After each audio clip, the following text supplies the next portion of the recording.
বন্ধুরা, আমি এই ডিমটা 7 দিনের জন্য মাটির ভিতরে পুঁতে রেখেছিলাম। এখন কোয়েশ্চেন হচ্ছে, এই ডিমটা কি এখনো ঠিক আছে নাকি নষ্ট হয়ে গেছে, নাকি ডিমটা সোনার হয়ে গেছে, নাকি এমন জিনিস পাওয়া যাবে কিসি নে সোচি না হোগি। চলো এই এক্সপেরিমেন্টের রেজাল্ট দেখা যাক। তো চলো বন্ধুরা, ভিডিওটি শুরু থেকে শুরু করা যাক।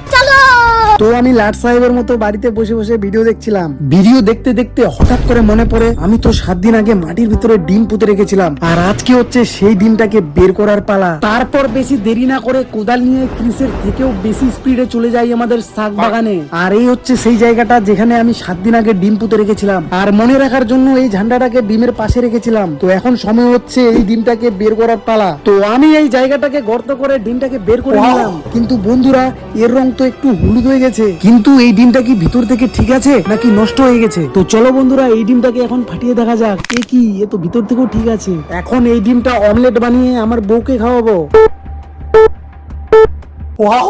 ওই, তোর জন্য ডিমের অমলেট করছি। এই ডিমটা না 7 দিন আমি মাটিতে পুঁতে রাখছিলাম।